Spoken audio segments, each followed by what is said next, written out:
Está connosco o Tomé Ribeiro Gomes, analista de geopolítica nas manhãs do Now. Olá, Tomé, bem-vindo.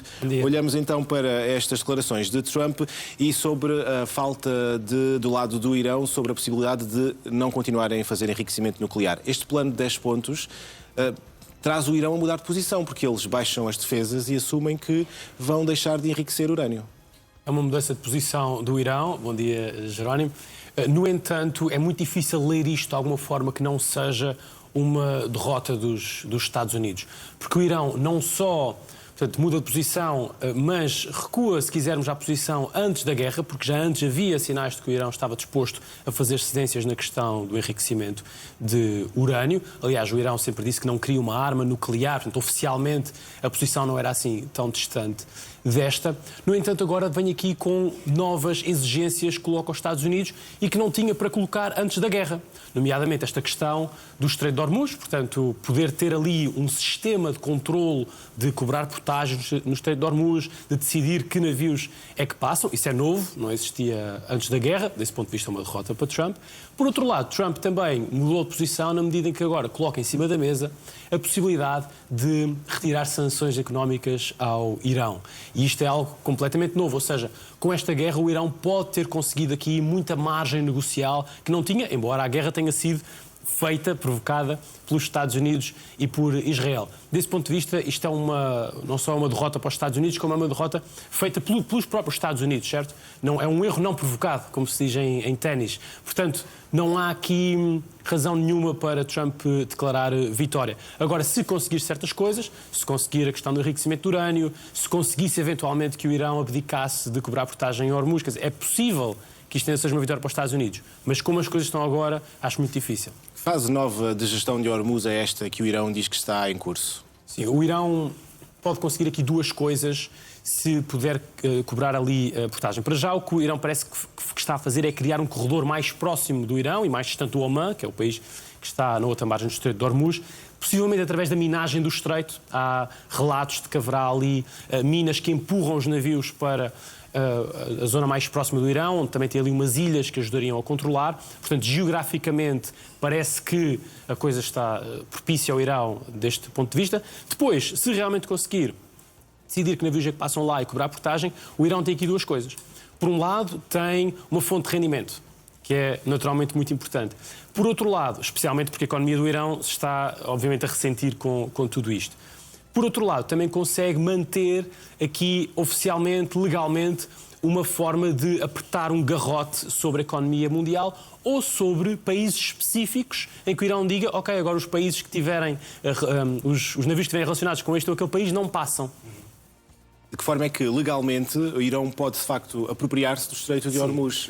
Não pode, quer dizer, aquilo não são águas internacionais, são águas nacionais iranianas, mas mesmo nessas águas, o que o direito internacional marítimo diz é que é obrigatório que os países permitam a passagem inocente pelas águas. E passagem que seja para transportar bens comerciais é passagem inocente. Portanto, não pode. Agora, Trump já abriu a porta a isso. Trump disse que estava disposto a pensar em gerir o Estreito de Hormuz com o Irão numa joint venture, ou seja, num empreendimento conjunto. Isto é vocabulário que vem do mundo das empresas. Trump, nós sabemos, vem desse mundo. Portanto, Trump, que já não é novo Trump estar a desrespeitar o direito internacional e a ter aqui ideias novas, portanto é possível que se crie aqui uma estrutura qualquer legal, embora seja sempre muito duvidosa à luz do direito internacional. Bem, o que é que podemos antecipar das negociações de paz entre Estados Unidos e Irão no Paquistão e porquê Islamabad? Sim, Islamabad é uma escolha que se prende com a iniciativa do Paquistão, quer dizer, o Paquistão chegou-se aqui à frente. O Paquistão tem aproveitado Trump para se aproximar dos Estados Unidos de uma forma até um pouco surpreendente, quando os Estados Unidos mediaram, quando Trump mediou ali a questão entre o Paquistão e a Índia. O Paquistão fez muita questão de dizer que o Trump é que tinha conseguido a paz e tudo mais, portanto, recomendou Trump para o Prémio Nobel da Paz, tudo isso, ele tem aproveitado essa abertura e agora vem colocar-se como aqui um mediador. Para já, a guerra prejudica o Paquistão, que depende muito de energia importada, portanto, isto também é importante para o Paquistão em termos económicos, em termos de interesse nacional. Mas depois também é interessante para o Paquistão ter aqui um papel de mediador, porque dá alguma influência na região, desde que as negociações corram bem. E aí nós temos, por um lado, temos fatores que nos levam a pensar que pode haver um acordo que tem a ver com isto que eu estava a dizer, quer dizer, o Irão, se souber que pode em algum momento voltar a estrangular a economia internacional, tem aí uma segurança de que, ok, eu posso fazer um acordo, ninguém me vai voltar a atacar porque agora já sabem o que é que eu posso fazer, qual é a minha capacidade de estrangular a economia mundial.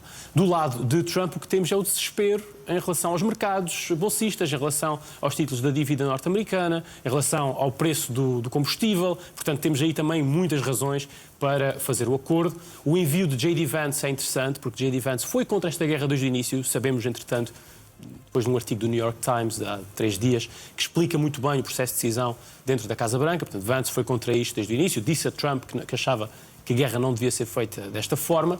Portanto, é interessante que envie Vance, é um sinal de que pode haver aqui algum acordo realmente. Mas depois temos também outro problema, que é a confiança que o Irão pode ter nos Estados Unidos. E também há relatos de que os enviados do Irão, que aparentemente são o líder parlamentar, o Ghalibaf, e o ministro dos Estrangeiros, o Abbas Araghchi, isso seria de esperar, que estes líderes terão tido medo que isto fosse uma cilada para os assassinar. Porque quando os Estados Unidos assassinam o líder supremo do Irão e dizem que vão assassinar quem vier a seguir, Israel diz que vai assassinar quem vier a seguir, claro que isto mina a confiança que pode haver em conversas. Portanto, temos aqui alguns fatores que nos levam a pensar que isto pode ser complicado, mas também temos fatores que nos levam a pensar que existe, em geral, aqui alguma vontade de ambas as partes em ter um acordo. Mas há um obstáculo, que é Israel. Já percebemos que está a ser, principalmente por causa da intensificação no Líbano. Não falámos disso, mas é verdade. Israel pode estragar tudo isto com a questão do Líbano. No entanto, parece que Trump já conseguiu fazer alguma pressão junto de Netanyahu, porque Netanyahu disse que queria abrir negociações diretas com o Líbano, com 2 objetivos. Por um lado, conseguir um acordo de paz entre Israel e Líbano. Por outro lado, desarmar o Hezbollah. E existe agora uma oportunidade para isso, na medida em que o governo do Líbano é realmente bastante hostil a Hezbollah, o que é novo. Era muito difícil sempre ao poder político no Líbano descolar-se do Hezbollah, e isso tem acontecido agora nos últimos meses.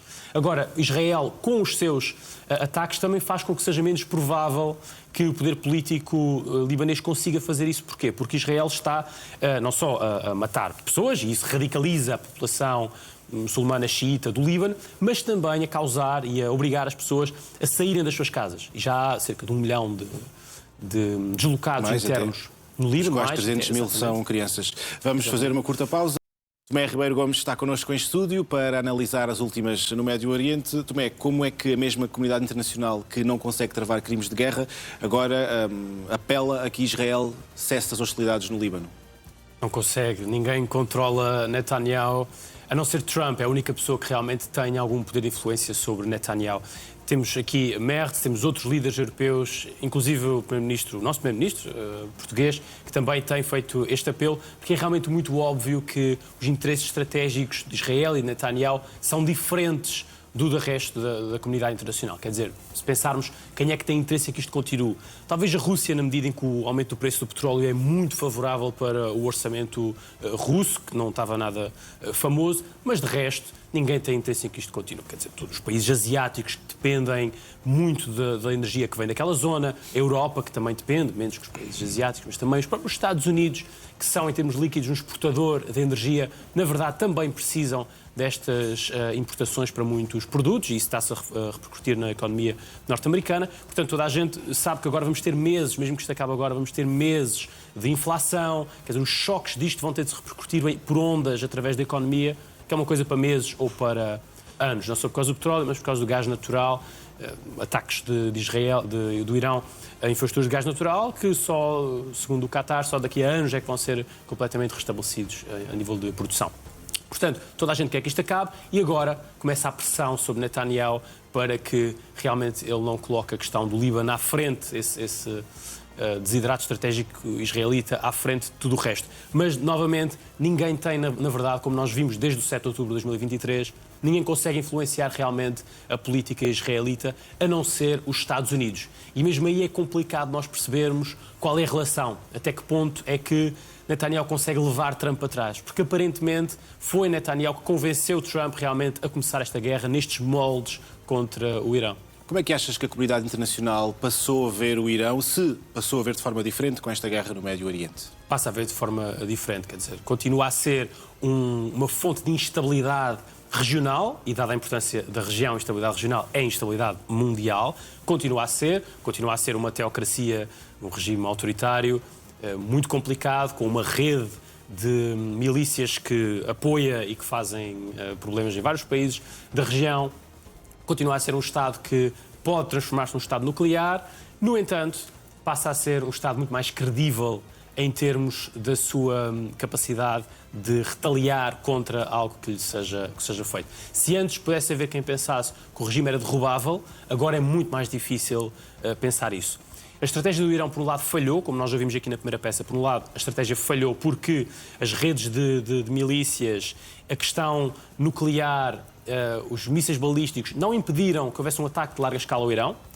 Esta estratégia servia para impedir que houvesse um ataque de larga escala e para tentar que os Estados Unidos fossem embora da região. Isso não aconteceu, como nós estamos a ver. No entanto, quando não acontece, o Irão descobre uma nova forma de estrangular toda a economia mundial. Bem, o Irão sabia que tinha, mas agora passa a ser credível, não é? Porque os Estados Unidos não acreditaram que o Irão fosse capaz de fazer isto, fosse capaz de causar este caos no Golfo, com países com os quais até tinha, às vezes, algumas relações diplomáticas mais ou menos amigáveis, monarquias árabes do Golfo, algumas não, nunca teve, outras mais, portanto, desconfiavam que o Irão não seria capaz de fazer isto.